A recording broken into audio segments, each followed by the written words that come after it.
Hello and welcome to another episode of Viking Women's Basketball with Lynn Kennedy. And the Vikings are home for the final Big Sky home weekend against Northern Colorado. But first, let's talk about the Idaho series. It ended up a couple losses for you guys, but a huge turnaround from Thursday to Saturday for sure.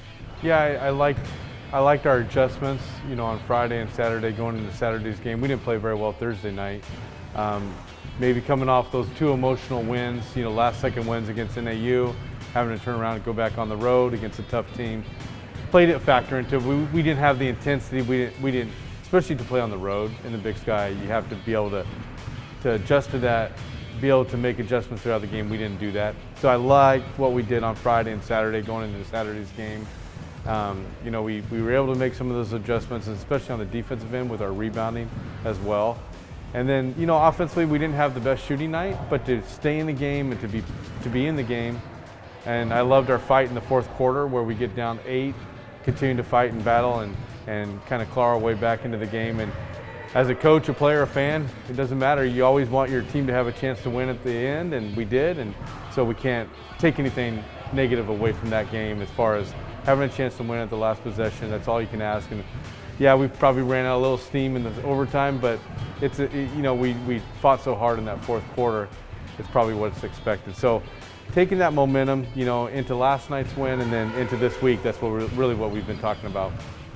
And the freshman played really well for you guys against Idaho. Nakia Boston in particular, she's now scored in double figures 3 straight games. Morgan Barrett also had a strong series against Idaho, and Jenna Kilty's just been a steady presence throughout the season and had another huge late three-pointer against Idaho. Just talk about those players. Yeah, and it's kind of what it's expected. In our season this year, we didn't have a summer, we didn't have a fall, we didn't have half our winter. And as freshmen, you're kind of thrown into it and not having those practices. I think we're in the 20s as far as practices, and normally we'd be in the 80s and 90s as far as practices that we'd have, full contact and being able to run through, especially last minute situations. So they've been growing, the freshmen have been growing, all of them have been growing throughout the year, and I think they're getting better. And now, we can see the changes in the games. They have a little bit more confidence, they're stepping up in those big time situations and contributing and being part of our runs and being part of, last minute and last second wins that we've had, the last 3 weeks. So we keep expecting bigger and better things from them too, and as we get the experience and veteran players to step up as well, I think it's going to be a tough team come March, and a team probably nobody wants to see. All right, from the freshmen, we'll go down to the seniors. You guys had senior day last Saturday with the uncertainty. We just wanted to get it in. And, let's talk about each of those seniors. We'll go in the same order as senior day. We'll start with Labria Denson. Played in 77 games after Monday and an academic All-Big Sky honoree last season. Yeah. She's accomplished so much in her life, and faced so many challenges. And, when I was thinking back, when we were recruiting her, really what we were talking about is academics, and being able to graduate, get her degree. She's going to do that. And I think that's a huge accomplishment for her to be able to get her degree. And with Bree, she's such a talented player. She's come in and made huge contributions to us, especially this year. She probably won our Sac State game at Sac State. That 3, we were down 3 in the third quarter. She comes in, knocks down the 3, gives us all the confidence we need to finish off that game. So she's come in and had some big time moments in games for us. And I'm excited for Bree to see what she's going to do after basketball. I think she's going to be a major player in society and what she can give back to her community. And so I'm excited to see what she does after she graduates and finishes her career with us. All right, next up is Rasheed Walton. Shay had some bad luck with injuries early on, but just a huge presence on the team, on the bench and off the court for sure. And that's really what it is. It's so sad to see someone with so much potential have an injury and a setback that she did.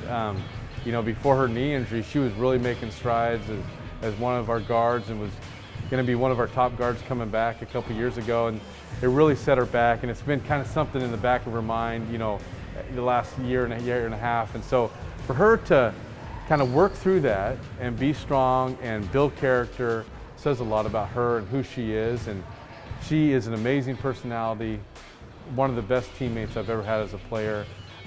She comes every day and works hard and gives everything back to her team, and she accepted her role, and she's been such an amazing person to have on this team and to give back to her teammates. It's been exciting to see that, and she's going to have an exceptional career after she graduates and finishes her playing career for us. So I'm excited to see what she does as well. All right, and the next up is Tatiana Stryan, just somebody who's really grown as since she was a freshman. Now she's in the career top 10s for rebounds and field goal percentage.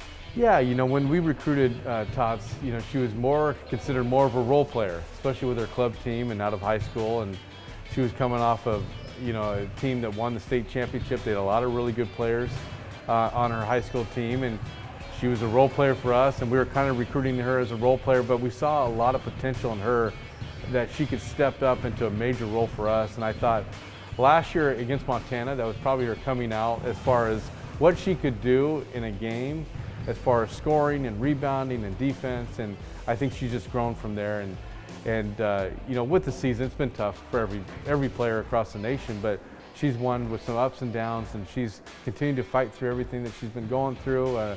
She had the opportunity to go play with the national team, and that was exciting to see, and then to come back and really, I thought the last 2 weeks she's really starting to play a lot better for us, and if she can finish strong, I definitely believe that we'll finish strong as well. All right, and then our last senior is Kylie Jimenez. Kylie started every single game of her Viking career, and earlier this month she's hit the 3 career milestones that only 2 other players have. She's the third: 1,000 points, 500 assists, and 250 steals. Yeah, she's going to go down as one of the all-time best players that we've ever had at Portland State, and one of the best point guards the Big Sky Conference has seen. So she's just been a steady, consistent contributor all her seasons, and her game has really grown from that first year to this year, and she's grown into a leadership role. And she's one of those players for us. If she wants to play next year or in the future, she's got an opportunity to play some pro ball, and whatever she wants to pursue. I think she'd be an amazing coach as well in the future. So it's exciting to see a player that comes in that has so much potential, that she's got the talent, and to take her to the next level, and that's why we coach. That's one of the things we want to, as a program, that's one of the things we talk about a lot of time, is taking a player at one level, raising the level as a player and a person, and she's really done that. She's one of the examples that we have about that she raised her level of play, and as a person, she's a great teammate, someone that everyone loves to be around, and she's really grown into that leadership role. All right, and then let's focus on this weekend. Northern Colorado has 2 wins against the 2 of the top 3 teams in the Big Sky in Idaho and Montana State. And they have maybe the best post player in the Big Sky Conference in Alicia Davis. What can you say about the Bears? Yeah, Davis she's really good. She plays extremely hard. It's almost like she plays with a chip on her shoulder at all times. She rebounds the ball extremely well, probably the best rebounder in the Big Sky. And I think this year you can tell the work she's put in the offseason as far as offensively. Not only is she scoring down low, she's got a really nice jumper now, and she's put in the work. You can tell she's really put in the work to get better on the offensive end. So we've got our hands full with her. I think they're a team that's so disciplined and they play well together that you can't just focus on Davis because they have so many good players. And they've had ups and downs too throughout the season, probably like every other team. And so you're not sure what team you're going to get this week, but they're going to be tough. They're going to be solid on the rebounding. Defensively, they're always locked in. We've got to be able to take shots away from them, not let them get going offensively, and especially in the inside. You can't let Davis start attacking us on the inside, so we've got to be better all around. And then we've got to see some shots go in. I think we've had a couple weeks where hit and miss on shots, but we've got the shooters. It's there, and you just keep taking the next shot, and it's going to go in. All right, there it is. The Vikings host Northern Colorado this weekend, Thursday 7 p.m., Saturday 12 p.m. Vikings are also home Sunday at 12 p.m. against Warner Pacific. Streaming links and all other information you can get at govikes.com.